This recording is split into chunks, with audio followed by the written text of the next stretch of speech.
শ্যামপুকুর পার্টিতে ভক্ত সঙ্গে ঠাকুর শ্রীরামকৃষ্ণ এই প্রসঙ্গে আলোচনা চলছে। সপ্তম পরিচ্ছেদের 11 এবং শেষ অংশ। ঈশ্বর প্রদত্ত জ্ঞান শ্রীরামকৃষ্ণ ডাক্তারের প্রতি। যখন পঞ্চবটিতে মাটিতে পড়ে পড়ে মাকে ডাকতুম, আমি মাকে বলেছিলাম, মা আমায় দেখিয়ে দাও।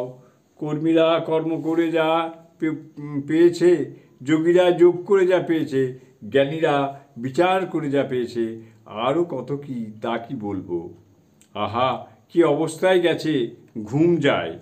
এই বলিয়া পরমহংসদেব গান করিয়া বলিতে গেলেন, ঘুম ভেঙেছে আর কি ঘুমাই, যোগে জাগে জেগে আছি, এখন যোগ নিদ্রা তোরে দিয়ে মা, ঘুমেরে ঘুম পাড়ায়েছি। ঠাকুর এটা সুন্দর করে গান করছেন। ঘুম ভেঙেছে আর কি ঘুমাই, যোগে জাগে জেগে আছি, এখন যোগ নিদ্রা তোরে দিয়ে মা,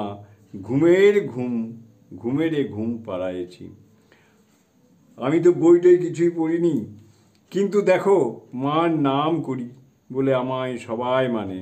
শম্ভু মল্লিক আমায় বলেছিল, ঢাল নাই তরোয়াল নাই, শান্তিরাম সিং। সকলের হাস্য। শ্রীযুক্ত গিরিশচন্দ্র ঘোষের বুদ্ধদেব চরিত অভিনয় কথা হইতে লাগিল। তিনি ডাক্তারকে নিমন্ত্রণ করিয়া ওই অভিনয় দেখাইয়াছিলেন। ডাক্তার উহা দেখিয়া যার পরনায় আনন্দিত হইয়াছিলেন। ডাক্তার গিরিশের প্রতি, তুমি বড় বদলোক, আমায় রোজ থিয়েটারে যেতে হবে। ডাক্তার গিরিশকে বলছিলেন। শ্রীরামকৃষ্ণ মাস্টারের প্রতি, কি বলছে আমি বুঝতে পারছি না মাস্টার, ওর থিয়েটার বড় ভালো লেগেছে। জয় ঠাকুর।